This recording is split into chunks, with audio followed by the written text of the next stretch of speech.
Assalamualaikum warahmatullahi wabarakatuh. Apa kabar GM seluruh dunia? Bertemu lagi dengan saya Gus Pres di acara Tips Sehat ala Gus Mus Terapi. Dan kali ini kita bersama narasumber yang luar biasa, muda, luar biasa, kaya raya.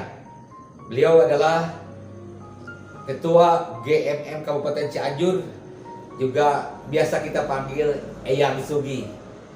Ya, siapa beliau? Master Taufik Ibrahim. Selamat pagi, Master. Siap, bagus. Luar biasa.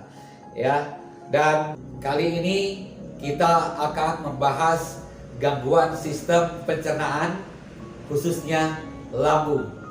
Jadi di gangguan sistem pencernaan ini ya, kali ini kan lambung nih, Aupik. Ya, Apa tuh tentang lambung itu, Aupik?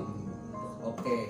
Jadi kita sekarang itu akan membahas tentang gangguan lambung. Betul. Dimana yang namanya gangguan lambung ini adalah gangguan sistem pencernaan. Ya. Ya, salah satunya gangguan sistem pencernaan itu adanya gangguan lambung. Iya. Nah, gangguan lambung itu dimana yang namanya asam di dalam lambung itu meningkat. Iya. Nah, yang kita ketahui nih Pak Agus, yang namanya asam lambung itu sangat berfungsi sekali untuk yang namanya lambung. Iya. Tapi kalau misalkan jumlahnya itu normal, Betul. kalau misalkan jumlahnya tidak normal Betul. atau jumlah asam lambung itu meningkat, Iya. akhirnya itu akan terjadi yang namanya gastritis. Iya. Iya. Dan itu juga kalau misalkan asam lambung itu sudah meningkat, akhirnya yang namanya organ lambung itu, mukosa lambung itu bisa terkikis oleh asam lambung. Iya. Yang itu akan mengakibatkan nantinya tanda dan gejala muncul. Nah, seperti mual, mulas, perih, kembung. Nah, apalagi kalau misalkan si lambung itu sudah membengkak, sehingga lambung itu bisa menekan organ yang namanya organ jantung. Organ jantung itu tertekan, akhirnya si jantung itu memompahkan darah ke seluruh tubuh itu tidak lancar. Nah, yang efeknya ke kepala misalkan tidak lancar, jadi pusing, jadi kepala, dan kalau misalkan ke dalam badan, tangan dan kaki yang bisa mengakibatkan juga pegal-pegal. Dan Aupik, untuk penyebabnya gangguan lambung itu apa, Aupik? Oke, jadi gangguan lambung itu yang penyebab dari gangguan lambung tersebut adalah pola makan tidak teratur. Iya. Nah, yang kita ketahui di GM terapi itu ada pola makan yang bagus. Iya. Nah, dari jam. Jamnya itu antara jam 3.30 sampai dengan jam 7. Nah, terus jam 11 sampai dengan jam 13. Nah, kalau misalkan malam antara jam 17 sampai dengan jam 19. Nah, dan pada waktu itu si tubuh itu lagi membutuhkan makanan. Iya. Nah, yang kurang tepat nih. Iya. Jadi makan pagi itu bukan jam 3.30, antara jam 3.30 sampai dengan jam 7. Nah, tapi rata-rata jam 8, Iya. jam 9, Betul. malahan ada jam 12 baru makan pagi, baru sarapan maksudnya. Iya. Nah, itu dapat memicu bagus yang namanya si asam lambung itu meningkat. Iya. Apalagi kalau ngopi dulu sebelum Nah, makan pagi nih, Aupik, sebelum makan kebiasaan pagi kita ya. ngopi dulu. Nah, Iya. itu kebiasaan kita.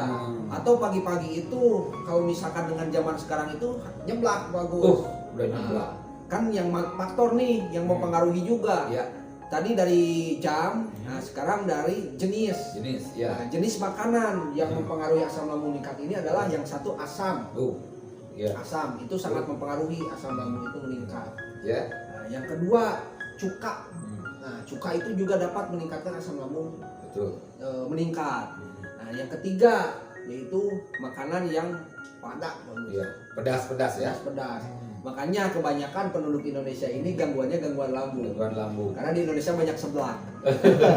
Dan Iya. bakso dicukaan di cabean. Itu yang luar biasa. Itu yang paling enak lagi, Aupik. Kesukaan Pak Agus tuh. Dan yang lebih parah lagi nih Pak Agus, Ya. penyebab asam lambung meningkat itu atau gangguan lambung itu adalah stres yang berkepanjangan. Iya, iya. Gangguan jiwa. Ya, jadi gangguan jiwa itu bukan hanya orang-orang yang di jalanan. Nah, tapi ketika kita mempunyai pikiran yang negatif atau kita larut di dalam masalah kita Ya. yang itu sifatnya negatif, akhirnya asam lambung itu bisa meningkat dan mengakibatkan gejala tadi, Iya. mual, mulas, perih, kembung, sakit kepala, sakit badan. Dan solusi untuk mencegah gangguan lambung itu seperti apa, Opi? Nah, jadi untuk solusi yang pertama, untuk gangguan lambung itu atau untuk klien-klien kita yang gangguan lambung itu adalah sarankan makan sedikit tapi sering. Nah, karena biasanya kalau misalkan dipaksa terus makan itu nggak bisa masuk bagus. Oh iya. Malahan yang masuk itu bisa keluar kembali. Nah, itu satu. Nah, yang kedua, Iya. makannya yang lembek-lembek dulu. Contohnya? Seperti bubur, terus nasi tim atau nasi liwet. Iya. Nah, supaya tidak memperberat kerja lambung. Nah, dan yang ketiga, sediakan makanan dalam kondisi hangat. Iya. Nah, supaya itu tidak memicu yang namanya mual.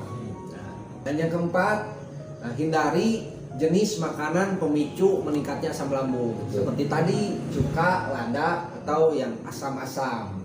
Nah, dan yang terakhir nih, yang kelima, hindari yang namanya stres. Jadi kita di sini itu dituntut untuk berpikir positif terus bagus. Selalu Iya. bunga. Oh iya, bahagia. Bahagia, ceria. Nah, bagaimana tips sehat ala Gusmus terapi tentang gangguan lambung ini, Opi? Oke, seperti biasanya Pak Gus. Iya. Gusmus terapi punya tips untuk menangani klien dengan gangguan lambung ini. Iya. Nah, yang pertama yang harus kita lakukan ketika ada klien dengan gangguan atau gejala seperti yang tadi disebutkan, pertama yang paling diperbanyak itu adalah titik DA. Karena titik DA itu salah satunya bisa menguasai gangguan lambung. Jadi diperbanyak di titik DA. Ya. Nah, terus selanjutnya kita mempunyai yang namanya bekam ya. Bekam juga ini bisa menurunkan asam lambung. Ya. Supaya asam lambung itu tidak terus meningkat. Nah, dan selanjutnya ada nutrisi penunjang yang dikeluarkan oleh PT Panca Tunggal Wibawa. Nah, yaitu untuk gangguan sistem pencernaan, terutama di lambung, suplemen yang paling bagus, suplemen yang paling baik, suplemen yang terbukti efektif untuk menanggulangi asam lambung meningkat atau gangguan lambung ini adalah ada di Powder, ada di RPGM, dan ada di C-Powder.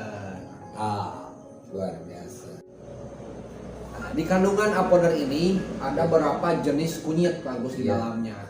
Dan ini kunyit ini dipercayai oleh nenek moyang kita secara turun-temurun dapat mengatasi gangguan lambung, terutama asam lambung meningkat. Kalau misalkan kita mengkonsumsi kunyit itu bisa turun secara cepat. Nah, dan juga yang namanya kandungan dalam Apoder ini bisa melapisi dinding lambung atau mukosa lambung yang sudah luka. Nah, ini ada di produk Apoder. Ya. Dan ini ada produk yang namanya produk RPGM. Ya. Nah, RPGM ini adalah salah satu nutrisi suplemen yang sifatnya tonik untuk menguat. Karena yang namanya gangguan lambung itu biasanya orang tersebut itu lemah, leles karena makannya kurang. Nah, salah satu suplemen atau vitaminnya itu ada di RPGM. Di dalamnya kandungannya adalah madu. Wow, luar biasa. Ada satu lagi. Ya. Nah, satu lagi. Nah, ini adalah produk C-Powder. Ya. Nah, C-Powder ini bisa mengeluarkan racun-racun di dalam tubuh kita atau mengeluarkan zat sisa metabolisme tubuh. Wow, luar biasa. Supaya dalam tubuh kita ini sistem pencernaan ini bisa lancar. Oke. Nah, dan ketiga produk ini sangat terbukti efektif dan telah dicoba oleh guru besar kita, oleh rekan-rekan JM Community, dan oleh pasien-pasien juga. Alhamdulillah dengan ketiga produk ini klien kita atau pasien-pasien kita bisa sembuh dari gangguan lambung. Luar biasa. Biasa sekali Aupik dengan 3 produk Gusmus terapi ini bisa membantu gangguan lambung. Ya. Demikian tips sehat ala Gusmus terapi. Mudah-mudahan bermanfaat untuk kita semua. Tetap ikuti terus tips sehat ala Gusmus terapi selanjutnya. Jangan lupa like and subscribe di AM Center TV. Terima kasih Aupik. Saya Gus Pres. Saya Muhammad Taufik Ibrahim. Indonesia sehat, Indonesia maju. JM JM Terapi, Terapi, solusi tepat menuju sehat luar biasa. Wabillahi taufiq wa hidayah. Assalamualaikum warahmatullahi wabarakatuh. Salam Badar.